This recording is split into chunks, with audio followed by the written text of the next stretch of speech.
নমস্কাৰ। আজি আমি জানিব বিচাৰিম যে মাৰ্চ মাহৰ শেষলৈকে সকলোৰে বেংক একাউণ্টত চৰকাৰী ঘৰৰ টকা সোমোৱাৰ কথা আছিল। আজি এপ্ৰিল মাহ হৈ গ'ল, কিন্তু কিছুমানৰ টকা বেংক একাউণ্টত আজিলৈকে সোমোৱা নাই। সেইটো কিয় হৈছে ভিডিঅ'টোত আগলৈ জানিম। সেইকাৰণে ভিডিঅ'টো শেষলৈকে অলপো স্ক্ৰিপ্ট নকৰাকৈ চাই থাকিব। প্ৰথমে জানিব লাগিব যে নিজৰ ঘৰৰ আইডিটোত কি দেখাই আছে। সেইটো জানিবলৈ প্ৰথমে নিজৰ আইডি উলিয়াই ল'ব লাগিব। আইডিটো চিনি পোৱা অতিকৈ সহজ। প্ৰথমে বৰফলাত কেপিটেল লেটাৰত AS লিখা থাকিব, তাৰ মানে আছাম। AS লিখা থাকিব, তাৰ পিছত 9টা সংখ্যা, AS লিখাৰ পিছত 9টা সংখ্যাৰ তাৰ নাম্বাৰ থাকিব। সেইটো আইডি আমি বহী এখনত লিখি ল'ব লাগিব, কাগজ। যিকোনো এটা ব্ৰাউজাৰত গৈ PMAYG লিখি তাৰপিছত চাৰ্চ কৰি দিম। চাৰ্চ কৰাৰ লগে লগে তাৰ অফিচিয়েল ৱেবছাইটত আহি যাম আমি। ইয়াত লিখা আছে ষ্টেক হোল্ডাৰ। ইয়াত আহি ষ্টেক হোল্ডাৰ তাৰ তলতে লিখা থাকে। তালৈ তাত চুলেই ওলাই যাব IAY/PMAYG বেনিফিচিয়াৰী। ইয়াতে আমি ক্লিক কৰি দিম।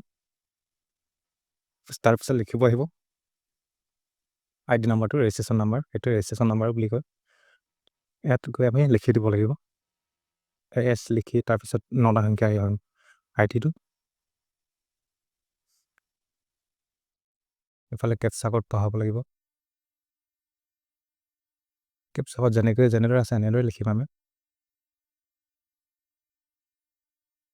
তাৰপিছত ছাবমিট কৰি দিম। ইয়াত সম্পূৰ্ণ ডিটেইলছ চলাই পৰিব আপোনালোকৰ। বেংক একাউণ্ট সম্পূৰ্ণ ভেৰিফাইড আছে।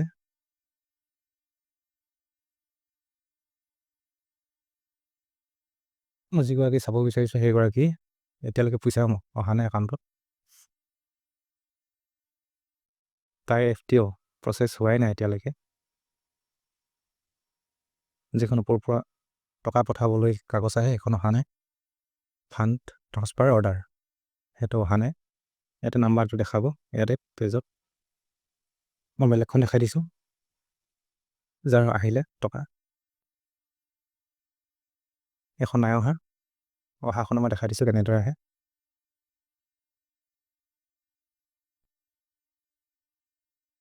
একেদৰে লিখিম আইডিটো। নিজৰ লগতে আনৰো চাই দিব পাৰে, আপোনালোকে চাব পাৰে। এইজনৰ হৈছে টকা আহিলে। এইটোত অৰ্ডাৰ শ্বীট ইনষ্টলমেণ্ট 1 সকলোখিনি সম্পূৰ্ণকৈ লিখা থাকিব। অৰ্ডাৰ শ্বীট নম্বৰ লিখা আছে, তাৰপিছত তাৰ তলতে FTO ডিটেইলছ। এই ডিটেইলছটো অহাৰ লগে লগে আপোনাৰ একাউণ্টত টকা সোমোৱা আৰম্ভ হয়। কিন্তু এইটো অহা নাই বহুকেইটা। সেইটো কাৰণে বহুতৰ টকা আজিলৈকে সোমোৱা নাই। সিহঁতি বৰ্তমান কৰিবলগীয়া কাম যে পঞ্চায়তত গৈ ছেক্ৰেটাৰীক সুধিব লাগিব। সিহঁতি কি মাৰ্চ মাহতে অহা কথা আছিল, আজি এপ্ৰিল মাহ হৈ গ'ল, একো নাই, অহা নাই টকা। পঞ্চায়তত গৈ সুধিব পাৰে, নহ'লে ব্লকত গৈ সুধিব পাৰে, BDO। যাৰ টকা আজিলৈকে সোমোৱা নাই তেওঁলোকে অতি সোনকালে গৈ পঞ্চায়ত নিজৰ পঞ্চায়তত গৈ তাত গৈ সুধিব লাগিব কি কাৰণে হোৱা নাই, টকা পঠাব লাগে বুলি। এফালৰ পৰা যেতিয়া ৰিকুৱেষ্ট কৰিব তেতিয়াহে ওপৰ ফালৰ পৰা ফাণ্ড ট্ৰান্সফাৰ অৰ্ডাৰ ওলাই আহিব। সেইকাৰণে এইটো কাৰণে ক'ব বিচাৰিছোঁ মই আগৰ চাৰ্টখন দেখাই দিম আপোনালোকক। দেখিছে এখন মোৰ পঞ্চায়তৰ চাৰ্ট হয়। এইটো মনত ৰাখিব, চেংচন ডেট আৰু এমাউণ্ট ৰিলিজ বাকী আছে, বা চেংচন ডেটটো চাব প্ৰথমতে। এইটো এইজনৰ চেংচন ডেট চাওক আপোনালোকে, 6 তাৰিখ 3 মাহ 2025। পইচা চেংচন হৈছিলে এখেতৰ, অলৰেডি টকা সোমালে প্ৰথম কিস্তি।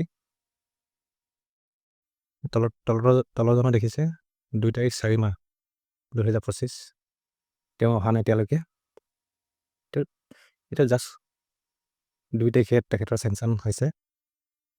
তাৰপিছত আৰু দেখাম মই এইজনৰ চাওক আজিলৈকে টকা অহা নাই। ফেব্ৰুৱাৰী মাহতেই চেংচন হোৱা তেখেতৰ আইডি 24 তাৰিখ 2 মাহ 2025 আজিলৈকে সোমোৱা নাই। 3 মাহত যাৰ চেংচন হৈছিলে সকলোৰে সোমালেই। ফেব্ৰুৱাৰী মাহৰখিনি ৰখি আছে। সেইটো কৰি অতি সোনকালে সেইকাৰণে সুধিব লাগে। যিটো পিছৰখিনি আগবাঢ়িছে আগৰখিনি পিছ পৰিছে, তেনেকুৱা পৰাপক্ষত হ'ব নালাগে। এতিয়া বৰ্তমান সেইটোৱে দেখাইছে ইয়াত। কাৰণে পাৰিলে আপোনালোকে যিমান পাৰে সোনকালে পঞ্চায়তত গৈ খবৰটো ল'ব। আজিলৈ ভিডিঅ'টো ইমানতে সামৰিছোঁ। ভাল লাগিলে লাইক আৰু ছাবস্ক্ৰাইব কৰি দিব।